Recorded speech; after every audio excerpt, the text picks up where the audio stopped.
ولسوالی شیخ علی و فصل جمع کردن سیب ها از باغ ها.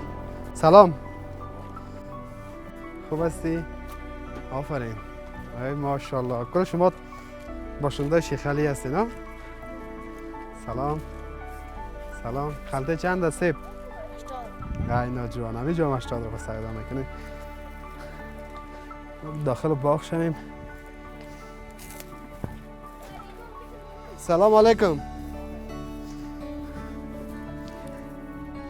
در ولسوالی های شمال به ویژه در پروان و بامیان که اینجا ولسوالی شیخ علی است، فصل جمع‌آوری سیب از باغ هاست که شما به تصویر مشاهده میکنین که بسیار یک سیب خوب که تازه از درخت ها چنده شده و قرار است که سیب ها پک شوند و از اینجا صادر شود به مرکز و از مرکز به کشورهای خارجی. سلام استاد جان، خوب هستی؟ سلامت خوب است؟ بخیر است. خیرتی است؟ شکر بخیر. ببخشید یک دقیقه وقت داریم که ما مصاحبه کنی؟ بیا. بیا پیش میریم. خیر، ما پیش میریم. سلام علیکم. من خسته نباشین. بیشک به خدا بسیار خوب جمع نمیکنین سیبا را؟ همین شیوهش است؟ شیوه سیب جمع کردن همین رقم است؟ خب چطور هستی ماما جان؟ سلام، خوب هستی؟ صحتت خوب؟ خسته نباشید. بخیر هستین؟ خیرتی است؟ چی میکنین؟ سیب جمع میکنین؟ سیب جمع میکنین. کجا بازار روان میکنین؟ این مزار. آفرین. باز از مزار خارج میره؟ از مزار خارج میره، اونجا داخل هم مصرف میشه. خب میشه بگوین که چطور است وضعیت فصل امروز؟ حاصلاتتان چگونه بود امسال؟ حاصلات امسال کم است. کم است؟ پارسال همی بود 15 سیر، امسال 6 سیر. چرا علت شفا بدید؟ علتش همینه که مثلا دیگه میز دنیا بی برکتی آمده. میتونه شده. در فصل جنگ چقدر جمع میکردن؟ حال خوب بود یا فصل وقتی که جنگ ها بسیار زیاد بود؟ خب دیگه میز دیگه مقصد پای مولا صاحبا کمات کمتر شد. یک سیر نیست آب است. بسیار چیزا کم بود است. حاصلاتتان به نسبت به سال گذشته میگین چیز است؟ کمتر شده. کمتر شده. تشکر. استاد جان سلام. خوب هستی؟ بخیر. چه رقم جمع میکنی؟ اگر اتر پردی در زمین خراب میشه؟ یک پتا پایان بیا کتت گپ بزنیم. نیست استاد جان، زینای تام نام خدا قدر کلان است. خوب هستی؟ صحتت خوب است؟ میشه کسی بغل تعقیبش کنی. همیشه باش، همیشه درست است دیگه، هم کار ما میگیره. روزانه چند مست میتونی جا برای خودت یا باغ از خودتان است؟ نه، ما کارگر هستیم. روزانه 3.5 ساعت 4 ساعت تفاوت میکنه. کسایی که مثال هم میچینه و هم کارتن میکنه اونا 4 ساعت است. کسایی که مثال تنها چیندن میکنه اونا هستن 3.5 ساعت 3 ساعت. این کاربار باشنده خود از شیخ علی میکنه از دیگه جای من؟ از همیشه است، از همیشه خلیسته. خب از همیشه خلیسته که 14 در رباط است و توریج است و مثال خود ولسوالی است. چطور از کاربارت امسال؟ شکر است برای بته شده؟ شکر آده، شکر میکشیم. بخیر باشی. سلامت. نام چی بود؟ صدرالدین. صدرالدین جان. هر گوشه از باغ‌های سیب و میوه‌جات در کشور ما یک زیبایی خاص خود داره که شما میبینید. سلام، خوب هستین؟ خیرتی است؟ چی زیبا سیب جمع میکنید؟ ما میشه کمکت کنیم؟ بخیر سلامت باشید. تشکر. چگونه جمع میکنید که ما هم همراهتان همین رقم جمع کنیم؟ خود یک دانه کنده میشه. این خز بشیم 70. نیم باز از قسم چی داره؟ ترک داره. خب باغ از خودتان است یا کار میکنی؟ کار میکنی؟ در کاربارت خوب تغییرات آمده؟ نه، فضل خودتان در حال شکر است. خب از پیش از چی از چی رنج میبردین؟ خوب است دیگه، در حالت خوب است. کسی رنج نمیبردم. کاربار است روزتیشه. حالا خب امنیتتان تامین است؟ خوب است. و کجا روان میکنین بازی سیبا را جمع میشه؟ این سیبا اول در مزار میره، بعد مزار خارج کشور میره. هر سالی کار صورت میگیره؟ داخل خود چیز نیست؟ داخل خود افغانستان نمیفروشین؟ وقتی که نیروی امنیتی بود، یعنی چی دولتی کار بود نمیشد. وقت مفادتون در کدامش خوب است؟ ای که در داخل افغانستان به فروش برسه یا خارج برن؟ در کدامش خوب است که بلند بره، اما قیمتش خوبتر باشه. چطور است حاصلات امسال؟ خوب است. چرا قدر خوردی را جمع میکنین یا همونطور معمول است؟ وقتش رسید دیگه، پختش دیگه. چقدر وقت درخت سیب تکمیل میشه که شما جمع آوری میکنید؟ چقدر وقت در بر میگیره؟ 6 ماه. چند نوع سیب است اینجا؟ اینجا 3-4 نوع سیب است. میشه نام بگیری سیبا را؟ سیب‌های مولنگ است، سفید سیب میگه، دیگه بریتی سیب میگه. آفرین. بیشتر کدام فروش داره؟ فروش دیگه خارج که میبره مولنگ هم میبره. مالنگ رنگش سرخ است؟ نرم است؟ کلان است؟ آی نام خدا. تشکر. بخیر باشی. خودت حتما مالک از این باغ هستی. سلام بیا. مالک باغ نیستم، جلاب باغ هستم. جلاب باغ هستی. آفرین. میشه معرفی کنی نامتان چی است؟ علی احمد. علی احمد جان. این قسمت بیا بخشی صاحب که علی احمد جان همیشه که سیباش بسیار مقبول بیا کنار را تازه هم خریده. چند خریدی باغ؟ این باغ ما خریدیم 18000. این مثل یک قطار سیب. خا. یک قطار دو قطار سه قطار سیب 18000 خریدیم. این باغ مختلف است دیگه، از 10000 20000 شروع تا 6 لک 5 لک 4 لک. باغا. چقدر مفاد میکنی باز؟ والا مفادش در خدا بنده است دیگه، تو نیست که 100% مفاد باشه. خا. ما پارسال 6 لک توان کردیم، مثلا بعضی سال 5 لک 4 لک فایده میکنه، بعضی سال توان میکنه. امسال در وقتایی شده که 15 لک هم توان کردیم. امسال چگونه است؟ این سال دیگه ببینیم هنوز اولش است، هنوز دیگه تونس رایی هم نکردیم و چند سال از جلابی میکنی؟ تخمین 13 سال میشه. چرا برتان جلاب میگن؟ یعنی کسبی دیگه جلاب میگن. در حالی که شما بازرگان هستید نه؟ تجار هستید. دیگه هم حنانات منطقه‌ای زبانش فرق میکنه. جلاب. خب چند جلابی میکنی باز در یک سال مثلا خودت؟ ما قبل از این سالا میخریدم سالانه 40000 سیب تا 50000 سیب. دیگه این سال خیلی کم خریدیم. خب در مورد از سیب بگو بیا. کم است، خیلی کم است. در مورد از سیب بگو، این سیب به چه خاطر 18000 خریدی؟ چی میفهمی که برات مفاد میکنه؟ کم در مورد از سیب برام بگو. این ما یک برابر پیش خود میکنیم. ها؟ که مثلا همین چند سیر است و سیر چند ضرب میزنیم. او باز چیزی پیش خود ما است این حساب. ما این باغ را میخریم که اجاره یک سنجش میکنیم. سیرانه است اینجا 130 روپیه 140 روپیه تا 150 روپیه. این سیب چی نام داره؟ این سیب مارلینگ است. سیب مارلینگ است. آفرین. در بیشتر باغا از این سیب است یا نه؟ کم پیدا میشه. اینجا گربه است. ها. باغایی که از مارلینگ است، بریتی است، سفید سیب است که زرد میگیم ما. ها. دیگه سیبای گوجه است. گوجه وقت میرسه یک ماه پیش و رسیدن و رفتن. درآمدتان چگونه است در این وقت در گذشته؟ در گذشته ولی خوب بود. امسال حاصلات هم کم است. دیگه وضع افغانستان هم خراب است. خرید و فروش هم قدر دیگه مزهش نیست دیگه. کسی امسال چون افغانستان خیلی اقتصادش خودت جلاب هستی گفتی. از ایرا بگو که همین سیب مارلینگ شیخ علی با چند کشور صادر میشه؟ تا حالا شده؟ دولت در کانادا، پاکستان. دیگه جای نرفته. حتما از پاکستان باز به دیگه کشورها میره. ماشین نه در خود پاکستان میشه. در کشورهای مثل ازبکستان، تاجیکستان، روسیه یا نمیره؟ ایران. تنها پاکستان. خیلی کم و بیش در این دبی اینجا. چیزایی که در لحظه قبلا بود، نه امسال. این سالهای قبلی دیگه. تشکر. چاش است میمان ما نمیشین یک شروع براتون براتون پخته خانه کنیم. دور است، اگر چی در خدمت هستیم خیر از یک چای قربانی پیدا میشه، مشکل نداره. میگن جلابایی که در قریجات میباشن نه و سرمایه‌دار میباشن. خودت سرمایه‌دار هستی چیزی نه والا این از ما سرمایه نیست. خب از ما فقط کار ما گپ از نقله که کشتی در خشک است. کشتی در خشک. فقط ما در 10000 روپیه خود 1 لک روپیه سیب میخریم. خب روی اعتبار است اینجا. آفرین. کلا مثلا قومی هستیم، کل ما از یک منطقه هستیم. 10000 روپیه با حساب بیانه میگیم ما. خب بیانه میدیم 2 لک روپیه سیبش میخریم. سیبش رفتیم فروختیم. باز پیسش هم پس میرم پیسشون. والا به شما جلاب خیلی نیستین. از ما دیگه تو دکاندار هستین. از ما دیگه کار قرضی. خب بیشتر باغ‌هایی که در اطراف هستند بگونی مسلکی، مثل که شما برادر متوجه هستین که از سطلایی که دو معمولا ما از به خاطر آب گرفتن استفاده میکنیم. اینجا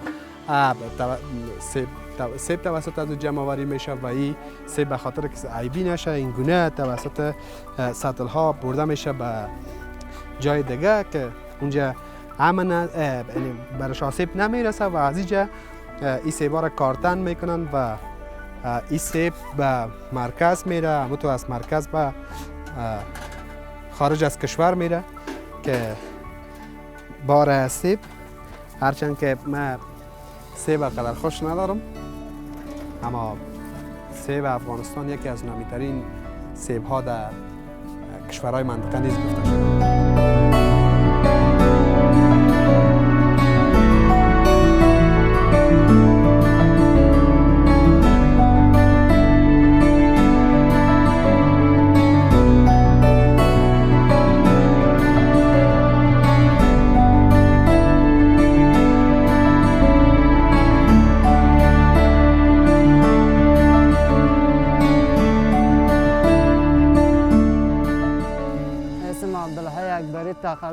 چه از ولایت پروان ولسوالی شیخ علی دیگه روزی 3 ساعت پا کار میکنیم همین برای ما میمانه. اینمی سیبکایی که شما میبینین اینمی سیبکا کاری که میچینیم روزی 3 ساعت پا میچینیم به خاطر که یک کار غریبی پیدا شد برای ما. اولاد مجرد هستیم اساس. مکتب هستیم 2000 خلاص کردیم ما در سال 1388. دانشگاه فعلا خود تحولات هست، جنگ هست. در بخش انجینری برق هستیم.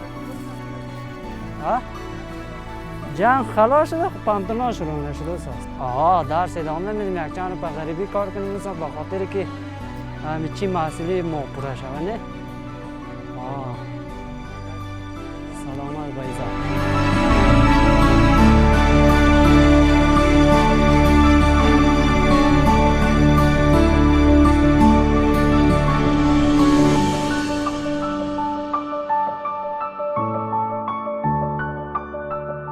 بسیار زیاد تشکر. نامتان چی هست سر؟ نام الحاج غلام قادر قدرت. آفرین. از کجا آمدین؟ از ولایت باستانی هرات. ای نام خدا. چطور بامیان و پروان چگونه یافتین؟ چطور ولایت ها؟ به کدام ولایت ها رفتین؟ ما از هرات حرکت کردیم رفتیم به ولایت فراه، نیمروز. از نیمروز آمدیم قندهار، از قندهار رفتیم ما به کلات، از کلات به غزنی، از غزنی رفتیم به گردیز، از گردیز رفتیم به خوست، از خوست رفتیم بند غلام خان بین پاکستان و کل افغانستان رفتیم. دمی چند روز؟ دمی چند روز. کدام ولایت زیبا بود؟ کل افغانستان همه جا زیبایه، ولی این دره از همه زیباتر. این دره بامیانه، این دره که ما میریم دره قربان میگم، ما طرف به بامیان میریم. خوب جای است. خوب جای. ما اونجا به کوه جلغوزه رفته بودیم. آفرین. کوه ها سرسبز، کل کوه ها زیر درخت پوشیده بود. بسیار جالب بود. وقت چیدن جلغوزه بود. آفرین. مردم در کوه جلغوزه میچید. در مورد ازی بگوین که این فصلش هست که کلگی پیش از این ولایت ها را رفته بودی یا تنها حال رفتی اینقدر جای؟ نه، اکثر ولایت ها را نرفته بودم. مثل پکتیا نرفته بودم، خوست نرفته بودم، میدان وردی نرفته بودیم. دیگه ولایت دیگه بود بین رام کابل میایم چرسیتی نشه. آفرین. اونجا نرفته بودیم. بعد از این خوشحال هستی نسبت به گذشته؟ خیلی خوشحال هستم. این وطن ما، این خاک ما، اکثر کشورهای اروپایی و آسیایی ما گشتم، عربی گشتم، ولی بهترین کشور در سطح جان کشورمونه. ما با اروپا تحصیل میکردم ولی باز همین جای زیبایی ندیدم مثل کشور خود داره. حالا ما شما دیگه طرف بدخشان و چیان روان هستیم باز. آفرین. بدخشان و قندوز تصمیم گرفتین که یک چند ماه در ولایت ها بگه. همین تیم. همین حلقه. همین تیم که هستیم. چطور در مورد ازیا بگین چطور دوستایتان هستن؟ بسیار دوستا صمیمی، دوستای همتر. آقای صاحب چیکار هستن؟ حاجی صاحب مولوی صاحب مولا عبداللطیف رئیس عمومی شورای ولسوالی رباسنگی ولایت هرات است. ای نام خدا ایشان یا یک تا شما خودتان معرفی کنین. ما معرفی کنم. که دوستایتان است نه؟ معلوم شوه. این برادر ما از حقانی از خوست است. ای نام چه خدا. از پکتیا. پکتیا. خانه بچه کاکای حقانی صاحبه. نام خدا. ما افشا کردن نه خواهش میکنم. حاجی صاحب. حاجی صاحب جمهور خان از ولسوالی رباسنگ کلان قوم هستن. ماشاءالله. حاجی صاحب. حاجی صاحب عبدالله ما از رباسنگی هستم. حاجی صاحب جمهور خان کاسه به تورخنده زندگی. حاجی صاحب عبدالله به رباسنگی زندگی. خب در ای که خودتان آمدین اینجا به سیاحت، بله. فامیلایتان هم میشه که بیارین تصمیم دارین؟ ما خب فامیلا خود قبلا هم آورده بودیم، حالا هم میاریم، با خارج هم میبریم، اینجا می کشورهای عربی هم میبریم. باش از اقانی صاحب میپرسیم. سلام اقانی صاحب. بخیر باشین. خب اقانی صاحب، وقتی که خودت آمدی امروز به شیخ علی پروان، آیا تصمیم گرفتی که خانواده را ان شاء الله نیت داریم ماموتر برای انجینر میگفتم من دوست فکر که ان شاء الله 100% امرای فامیل میم یک شو نه همین 5 6 شو با می در به درای دیگر همین طرفا ان شاء الله شبرغان میریم ان شاء الله اگر زندگی بود بدخشان میریم ماموتر امرای فامیل میریم. نام خدا. کما که در مورد اقانی صاحب برای ما صحبت کنین که روابطتان کت از اونا چگونه است، چیتان میشه؟ نزدیکای قوم ما است، یک دی هستیم، از نزدیکای فامیل و هستیم، از بخی از نزدیکای قرابتای ما وزنا نزدیک هستیم. چطور زندگیتان پیش از اینجا آمده بودی در زمان جمهوریت؟ نه آمده بودم این طرف نه آمده بودم، ولی طرف هرات شرکت پی وی سی یک قسم لولات ساخته میشه و طرف شرکت داشتیم. بعد از اینکه همین امنیت شد گفتیم یک دفعه بریم همین مکمل افغانستان را ببینیم، به هر ولایت بریم. خب ان شاء الله نیت ما داریم. اقانی صاحب را بگوین که در زمانی که شما اینجا را ندیده بودین آرمان شده و وقت داشتین که جمع شود؟ واقعیت داشتم که یک دفعه بند امیر بریم، همین دوستا همین منطقه را ببینیم، ولی این حال خیلی میگم که خوشحالی به وطن است که همین وطن را هم بگیریم. سیب خریدین؟ تال نخریدیم ان شاء الله. شما در پکتیا چی دارین؟ ما جنغوزه داریم. آفرین. خدمت اقانی صاحب دیگه شما پولدار هستین در افغانستان. یک روز میهمان ما میکنین؟ ان شاء الله 100%. برای جلغوزه سیاه ان شاء الله 100%. این ما دوستا شماره اقانی صاحب میگیرم. ان شاء الله. میریم یک بار پکتیا میهمانشان میشیم در جلغوزه سیاه. ان شاء الله. درست است؟ شما به خدمت هستید. بسیار خوش شدیم. ممنون شما. بخیر باشید.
متقاعد پلیس و کبیر احمدی مربوط به ولسوالی شیخ علی. کاروبار چطور است وضعیت کاروبار الحمدلله خوب است، یک دست و دوام هست.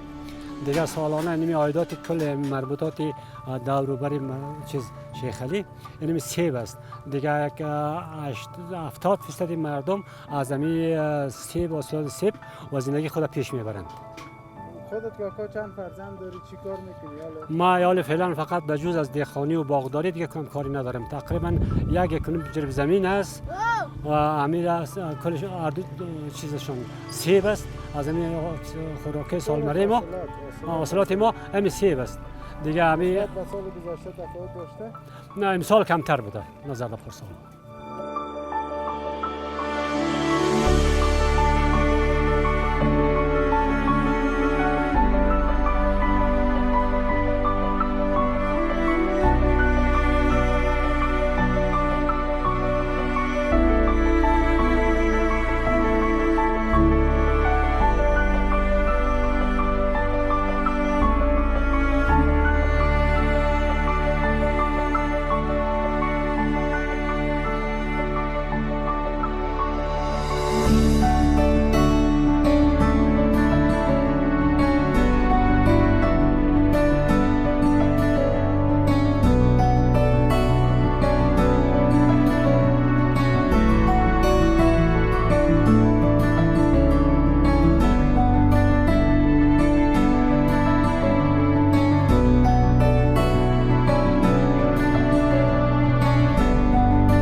بیشتر گردشگرایی که از مرکز و دیگه ولایت‌های افغانستان به ولایت بامیان سفر میکنن.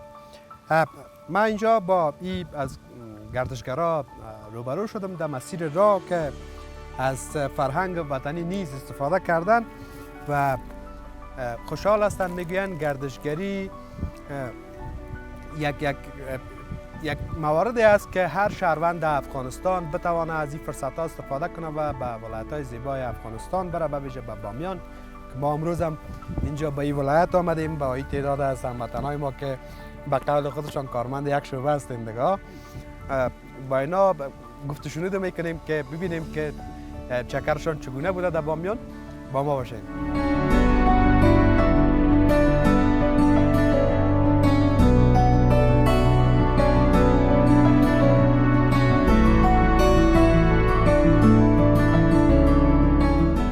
بصیر ولیزاده که از کارمندای دولت. چند نفر در خانه؟ 5 نفر. خانم است، 2 بچه هست، 1 دختر. حالا گفتم امیال ورخطا هستند که زود بیا ما رو ببر. حالا ما گفتم که 1-2 روز صبر کنیم، به خستگی ما رفت شم میاد. چی فامیلن؟ تنها اونا نیست. حالا خب ما گفتم دیگه، افسوس به مردم خود میخورم که بامیان رو ندیده باشه. مثل ما که بعد از 40 سال بیشتر ما نتونسته بودم این موفقیت به دست بیارم که وطن خودم. ولی حالی که ما بامیان رو دیدم و زیبایی های زیره، خوبی مردمش، فرهنگشان، بسیار لذت بردم و از زندگی خود واقعا راضی شدم و الموهای خرسندی می بود که بالاخره یک آرامی در کشور ما آمد که من تانستم حداقل یکی از ولایت‌های کشور خود دیدم. چی بامیان خوشتان آمد؟ حالا همه چیزش، آب و هوایش، مناظرش، مردمش، همین حتی کسایی که امنیتش میگرفتن با برخورد خوب داشتن. یعنی من از هیچ چیزش بدی ندیدم، از مردمش، از کاسبش، از حتی هتلش، هر کدامش برای ما بسیار یک خاطره خوب بود و برخورد بسیار نیک داشت.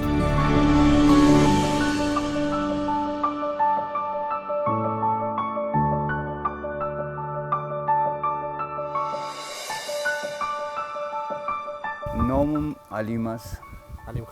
علیم خان. ما از جمله کسایی هستم که در اتحاد شوروی سابق تحصیل کردیم و راستی همیشه می ترسیدم در طرف می رفتم. بعد از اینکه امارات اسلامی آمده، یعنی ما شاید در بغل بوت بامیان در تاریکی تیر کردیم. و خیلی جالب بود راستی. آشپزتون کی بود؟ آشپز کل ما دیگه. همکار هستیم کل ما یک جای کار. چی پخته کردیم شما؟ حالا گوشت پخته کردیم خوب با تو کمی خودت هم خوردی دیگه. حالا مزه‌دار بود. مگم دیروز کچالو خوردیم. مزه‌دار. خیلی مزه‌دار. یک سوال کنم، شما خوب غذا پخته میکنین یا مادر جان خانمتان؟ والا ما خوب هستم در خانه تو کار. یعنی مقصد میبینه. با هم همکار هستیم میکنیم، گرچه داریم پایل خدا کسایی که اونا کارا را میکنن. ما یک جره خانواده چند نفر است؟ ما 8 نفر هستیم. ای ماشاءالله. عروسم هست، 2 تا نواسا دارم، بچه‌م هست، دخترها 3 تاست، خودم خانم 8 است. بسیار خوب. چی را یافتی در بامیان؟ چیش خوشت آمد؟ بامیان والا همه چیزش، طبیعت زیبایش، مردمش واقعا، اما مردم غریب است، بسیار طلب ساختار، بسیار زیاد. دیگه چی بگویم برای که هست صحنه‌هایی که واقعا خطرناک است، نمیشه آدم بگوید. بند امیر رفتی؟ بند امیرم رفتیم. چطور بود بند امیر؟ گفتم ما اولین بار است گرچه از این وطن هستیم، این اولین بار بود که بامیان آمدیم. بسیار دیگر واقعا مرا خوشم آمد. در این سن و سالی که مزه و لذت آدم کم میشه، مگر من زیاد لذت بردم. چند سالتان است؟ شاید یک 57-58 باشه. چند سال از ازدواجتان میشه؟ ازدواج 30 سال شد. در 30 سال تا بال خانمتان بعد اما تو یک ساعت چکر خودت آمدی بردی؟ والا نه کم. به خاطر که او خودش علاقه نداره. ما میخوایم ببریم، خودش نمیخوایم. نمیره؟ یک ذره تکلیف ها از دیگه زندگی است، بعضی مشکلات های تکلیف مریضی و جفاست. خوش شدیم از معرفی با شما. قربان شما. سلام.